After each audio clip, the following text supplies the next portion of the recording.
As we celebrate Heart Month in February, we're recognizing the important research happening right now at St. Luke's, focused on heart conditions uniquely impacting women.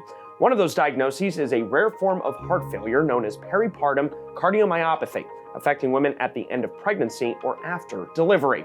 Researchers at St. Luke's Muriel I. Kaufman Institute for Women's Cardiovascular Research are working to learn more about this condition through 2 national studies.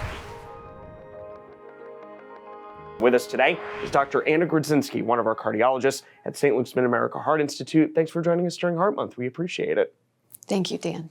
Dr. Grodzinski, can you explain what a diagnosis of peripartum cardiomyopathy means for a patient who receives that news?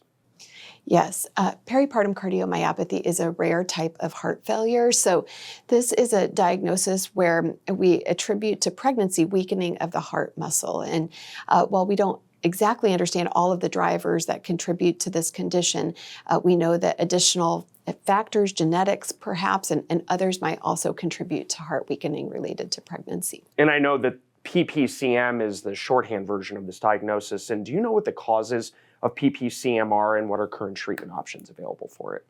We're still learning to understand some of the causes, and we know that there are environmental factors that can contribute. We know that there are genetic factors, but pregnancy is felt to be kind of a stress test or an additional trigger for this presentation of this condition. And there are many medications that we know can be safe and effective during pregnancy and nursing in the care of moms with this condition.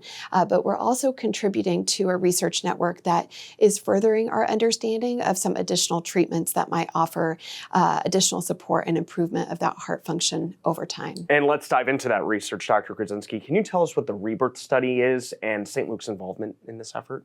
Yes, and so the Rebirth study stands for the remodeling or the reassessment, the recovery of the heart muscle related to bromocriptine. And this is an NIH-supported 200-patient study across 55 centers in North America. And so we're delightful to get to contribute. We're a top 10 enroller for this condition.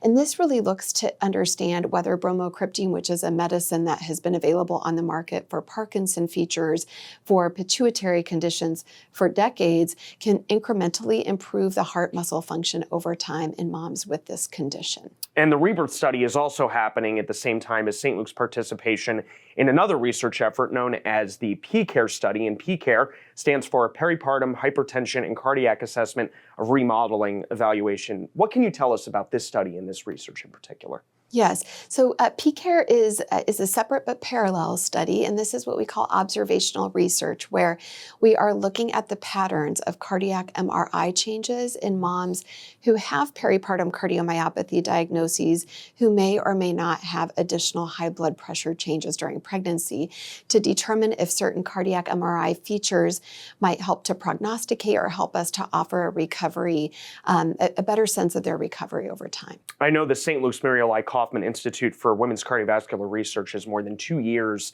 into studying these conditions, contributing to this research. Why is it such an exciting time in this space in particular for you and your team? Yes, I think that research has allowed us to just naturally extend what we have done in the clinical world. And my colleagues established the Cardio OB Clinic years ago, over 10 years ago now, with a hope of really promoting our understanding of these conditions and best management options for moms with cardiovascular conditions in pregnancy. The philanthropic support of the Muriel Heart Center really allows us to participate in these research programs. Now just over 13 research programs within the Women's Heart Center wing. And that allows us to meaningfully contribute to the patient's well-being, to allow us to connect them with peers in the research realm, and to allow us to communicate research findings to them. So it's been a very, very fruitful extension of the clinical space. That's fantastic. And Dr. Grodzinski, as we wrap up our conversation during Heart Month, what are some final thoughts that you have for our audience? Thank you, Dan. Well, I think that whether February or really any month, that prevention is the name of the game. We always say prevention is the best intervention. And when we have an opportunity to establish with a primary care physician or even one's gynecologist to ask about some of these topics, we might have an opportunity to screen symptoms of cardiovascular conditions early, and especially as it relates to blood pressure and cholesterol, we want to know that our hearts are as healthy as they can going into pregnancy to optimize outcomes during pregnancy and beyond. And so those are just some of the additional thoughts. Dr. Grzinski, thank you for the great work that you and your team are doing, and thank you for joining us. We really appreciate it. Thank you, Dan. To learn more about St. Luke's Muriel I. Kaufman Institute for Women's Cardiovascular Research, you can visit stlukeskc.org/womenheartresearch. You can also stay up to date with all the latest health news and stories from St. Luke's at stlukeskc.org/news. Thanks for watching. We'll see you next time on Health News You Can Use.